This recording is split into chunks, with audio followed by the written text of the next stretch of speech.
بسم اللہ الرحمن الرحیم.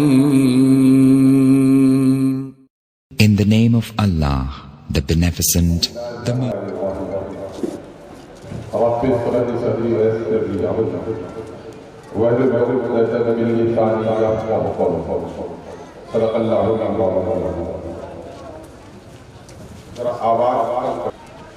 قرآن کو حفظ کرنے والے عزیز طلبہ، اردو کے ذمہ دار احباب اور مدرسے کے جملہ اساتذہ اور انتظامیہ کے احباب، میں حضرت مولانا کا بڑا ممنون مشکور ہوں کہ انہوں نے اس دینی اور بابرکت محفل میں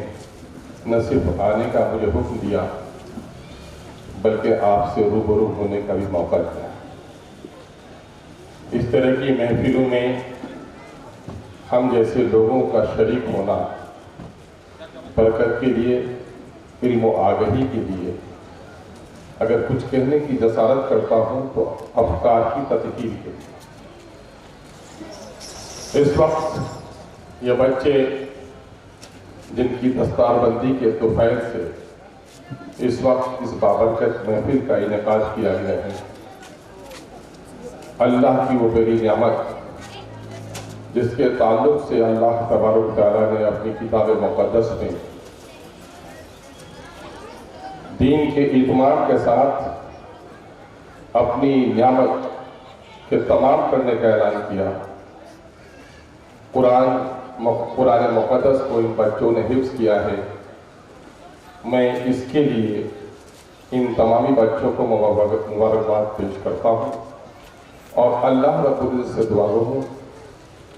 کہ یہ بچے صرف قرآن کو سلیقے سے پڑھنے اور اس کو اپنے سینے میں محفوظ کرنے والے بچے نہ ہوں، بلکہ عربی علوم کی اس فضیلت کے مقام کو یہ حاصل کر سکے تاکہ قرآن کی توضیح و تفہیم بھی اپنے معاشرے میں کر سکے۔ بلا شبہ اس بات میں بڑی سچائی ہے کہ غیر عربی داں بچے جو قرآن کو حفظ کر لیتے ہیں وہ عبادت تو ہے، کار ثواب تو ہے، لیکن عربی زبان پڑھنے والے بچے، عربی زبان جاننے والے بچے اگر قرآن کو حفظ کرتے ہیں تو بیک وقت وہ عبادت و دین دونوں کا کام ہوتا ہے۔ یہاں پر صغیر میں یا عجمی علاقوں میں جو بچے قرآن کو یاد کر لیتے ہیں، سماج میں اس کی حیثیت عرفی جو ہے یہ عالم کی ہو جاتی ہے۔ اس کے ضرورت اس بات کی ہے کہ یہ بچے، بہت سارے مدارس میں دیکھا یہ گیا ہے کہ حفظ کے بعد جو بچے اپنی تعلیم کو جاری نہیں رکھ سکتے، ایسے بچوں کی تربیت کا نظام ہونا چاہیے تاکہ دین کی مبادیات سے وہ واقف ہو سکے، ورنہ معاشرے میں اس کو عالم کی حیثیت دے دی جاتی ہے اور غلط فہمی سے وہ بھی اپنے آپ کو عالم سمجھنے لگتے ہیں، جس کی وجہ سے کئی نقصانات ہوتے ہیں۔ اللہ رب العزت سے دعائیں ہیں کہ بچے اچھے عالم بنیں۔ میں شہر حیدرآباد علم و عرفا کے اس شہر کے لوگوں کا بڑا ممنون مشکور ہوں کہ جیسی کہ مجھے خبر ملی ہے کہ طلبہ بھی بیشتر بہار کے ہیں، اساتذہ بھی بہار کے ہیں۔ یہ آپ کی کرم فرمائی ہے کہ آپ نے اس کو اپنے سائے عاطفت میں گویا جگہ دے کر ان بچوں کے تعلیم کا ایک مناسب انتظام کیا ہے۔ قرآن کو سیکھنے والا اور سکھانے والا جن کا مقام بڑا بلند ہے، لیکن اس وقت دنیا کی پوری تاریخ شاہد ہے اور عصر حاضر میں بھی یہ بات دیکھی جا رہی ہے کہ سب سے زیادہ دنیا میں جو کتاب پڑھی جاتی ہے تو وہ قرآن مقدس ہے، اور افسوس بھی اس بات پر ہے کہ سب سے زیادہ بغیر سمجھے ہوئے اگر کوئی کتاب پڑھی جاتی ہے تو وہ بھی قرآن مقدس ہے۔ یقیناً قرآن کا پڑھنا ثواب کا کام ہے، لیکن قرآن کا نزول کس مقصد سے ہوا، اس سے آج ہمارا سماج خالی ہو گیا ہے۔ یہ بے جا جسارت کی بات ہوگی کہ مجھ جیسا ایک مبتدی شاگرد اس طرح کی حماقت کرے، میں نہیں کر سکتا۔ ایک سماجی کارکن ہونے کی حیثیت سے جو کچھ ہمیں دیکھنے اور سمجھنے کا موقع ملتا ہے اپنے مربی علماء کے درمیان میں اس کی وضاحت کرنا ضروری سمجھتا ہوں۔ اما عائشہ سے سوال کیا گیا معمولات رسول کا کہ آپ صلی اللہ علیہ وسلم کے سبروز کیسے؟ اما عائشہ نے جواب یہی دیا، کیا تم نے قرآن نہیں پڑھا؟ یعنی جو کچھ قرآن میں لکھا ہے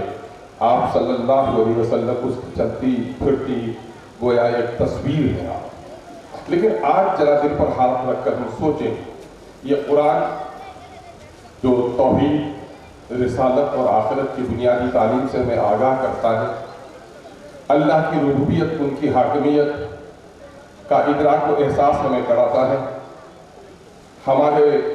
عقیدے کی درستگی، ہمارے عبادات کا طریقہ بتاتا ہے، وہیں پر قرآن کا ایک بڑا حصہ معاملات زندگی سے بحث کرتا ہے۔ یہ قرآن کو اس لیے آیا، یہ کتاب فرقان ہے تاکہ حق و باطل کو فرق کر دے، یہ کتاب انقلاب ہے کہ مکمل سماج میں تبدیلی پیدا کر دے۔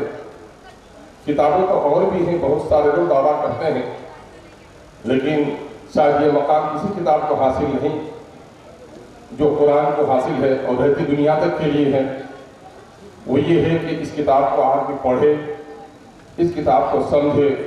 اس پر عمل کرے اور اس کے پیغام کو دوسروں تک پہنچائے۔ یہ مسلم کی، مومن کی، قرآن پر یقین رکھنے والوں کی بنیادی ذمہ داری ہے۔ اس اعتبار سے ہم اگر بات دیکھیں اس وقت معاشرے کو، تو ہم نے قرآن کو سینے سے لگا لینا، قرآن کی 24 آیات پر کبھی کلکتہ ہائی کورٹ میں مقدمہ درج کرایا ایک پاگل نے، چاندن چوپڑا نے، اور اس وقت ہمارے ذمہ دار علماء نے جو کلکتے میں اجلاس کیا اس کی نظیر نہیں ملتی۔ اور یہ اللہ کا بڑا کرم و فضل ہے کہ ہمارا ایک مومن و مسلم وہ شرابی اور جواری ہو سکتا ہے لیکن عظمت رسالت اور عظمت قرآن پر کوئی سودا نہیں کر سکتا۔ اور لوگوں نے اس بات کا اعلان کیا کہ پاگل چاندن چوپڑا تو قرآن مقدس کی 24 آیات کو قرآن سے اخراج کرنے کی بات کرتا ہے۔ میں تمہیں ایک نقطے کی بھی اجازت نہیں دے سکتا ہوں، میرے بچے کا گردن کٹ جائے مجھے منظور ہے، لیکن قرآن کے حرف پہ بھی سکن آنے نہیں دوں گا، یہ میرے ایمان کا حصہ ہے۔ لیکن آئیے اپنی بستیوں میں ہم دیکھیں پیارے آقا صلی اللہ علیہ وسلم کی محفل میں شخص جاتا ہے، قرآن کی چند آیتیں سنتا ہے اور اس کو دنیا بدل جاتی ہے۔ باپ اگر مشرک ہے تو باپ کو روکتا ہے، شوہر نے سنا تو بیوی کو روکتا ہے، بیوی محفل رسالت میں گئی تو اپنے شوہر کو صرف سے روکتی ہے۔ زندگی بدل جاتی ہے لوگوں کی۔ قرآن کے چند پارے بھی نازل ہوئے تھے کہ عرب کی بستی میں ایک انقلاب برپا ہو گیا، حق و باطل میں کش مکش برپا ہو گئی۔ لیکن آج کیا وجہ ہے کہ وہ قرآن 30 پاروں میں ہماری پاس محفوظ ہے اور حق و باطل میں کوئی فرق نہیں ہے، باپ نمازی ہے، بیٹا شرابی ہے، کوئی دقت نہیں ہے، حج کرنے کو جاتا ہے اور بیٹیوں کو ترکے سے محروم کر کے چلا جاتا ہے، اس پر کوئی دقت نہیں ہے۔ گاؤں محلے کی پنچایتیاں قرآن کے مطابق نہیں ہوتی۔ پیارے آقا نے نصیحت کر دی، رہتی دنیا تک کے لیے نصیحت کر دی، میں تمہارے درمیان 2 چیزیں چھوڑے جا رہا ہوں، تم اسے مضبوطی سے پکڑ لو گے تو کبھی گمراہ نہیں ہوگے، اللہ کی کتاب اور اپنی سنت۔ آج ہم کھڑے ہو جائیں کہ کتاب اللہ کو ہم نے کس حیثیت سے، چاندن چوپڑا جیسے لوگوں سے لڑنے کے لیے تو ہم تیار ہیں،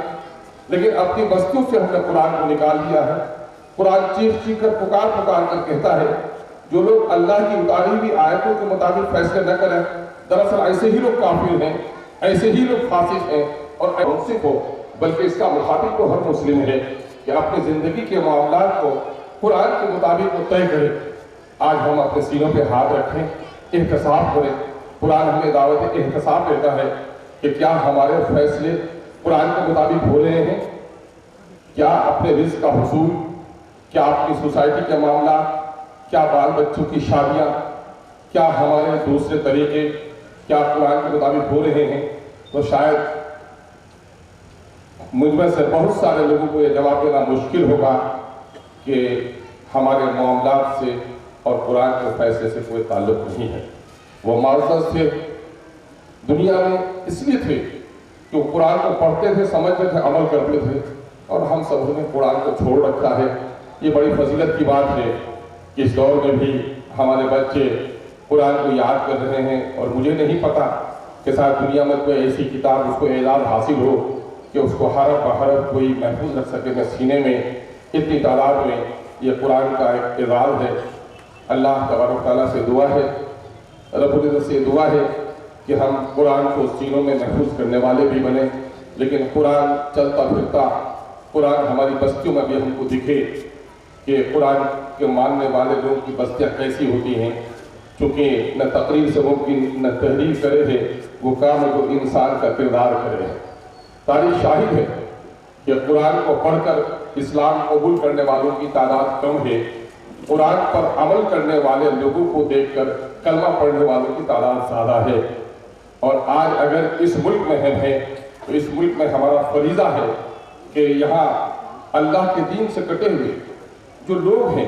آدم کے وقت سے جس تک قرآن کا پیغام نہیں پہنچا اس تک ہم پیغام پہنچانے کی ذمہ داری ہماری ہے، ہماری محفوظ و تذکیر ہے۔ جو دعوت کا اہم فریضہ ہم پر یہ ہے کہ آدم کے ان بچوں تک جن تک اللہ کا پیغام نہیں پہنچا، صرف ہم قرآن پڑھ کے اس کو سنا نہیں سکتے،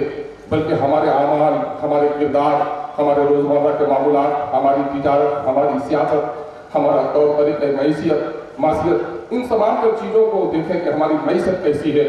ہم سودی غیبت سے کس طرح اجتناب کرتے ہیں، ہم دھوکہ اور فریب سے بچتے ہیں، ہماری شادیاں کتنی آسان طریقے سے ہوتی ہیں، ہمارے معاملات کس آسانی سے طے ہوتے ہیں۔ اگر یہ دیکھ لیں تو شاید آج یہ سرزمین سارے جہاں سے اچھا ہندوستان، ہمارا علامہ اقبال نے کہا تھا، میں آج بھی سمجھتا ہوں کہ مٹی زرخیز ہے۔ اسلام کے راستے میں، قرآن کے پیغام کے راستے میں کسی نے اگر دشواری کھڑی کر رکھی ہے تو کوئی اور نہیں، کوئی غیر نہیں، وہ شاید ہم ہیں۔ اللہ رب العزت سے دعائیں ہیں، اس شہر علم و فن میں بڑے کمالات پوشیدہ ہیں۔ آپ کے شہر کی عظمت کے قصیدے پڑھنے میں نہیں آیا، لیکن جو حقائق وہ یہ ہیں کہ اس وقت وطن عزیز میں کوئی ایک شہر جو اپنی ثقافت، اپنی تہذیب کی رہنائیوں کے ساتھ جلوہ افروز ہے تو وہ آپ کا شہر ہے۔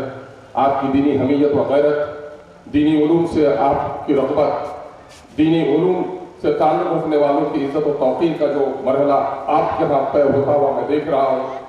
ملک کے دوسرے شہروں کو یہ وصف حاصل نہیں ہے۔ اللہ رب العزت سے دعا ہے کہ اللہ اس شہر عظمت کو اور ترقی دے، آپ سبوں کو اور حوصلہ دے کہ صرف اپنے شہر میں بلا کر بچوں کو نہیں بلکہ ابر یہاں سے اٹھے اور پورے ملک میں برسے، بلکہ پورے عالم میں برسے۔ ہم قرآن کے پیغام کو عام کریں، قرآن کو آسان کریں، قرآن پہ چلنے والوں کو گلے سے لگائیں، جو لوگ قرآن سے دور ہیں اس تک اپنے اعمال کے ذریعے سے، اپنے طور طریقے کے ذریعے سے قرآن کے پیغام کو پہنچانے والے بن جائیں۔ اللہ رب العزت سے دعا ہے اللہ تبارک تعالیٰ ہمیں قرآن پڑھنے، سمجھنے، اس پر عمل کرنے اور اس کے پیغام کو دوسروں تک پہنچانے کی توفیق عطا فرمائے۔ وآخر دعوانا الحمدللہ رب العالمین۔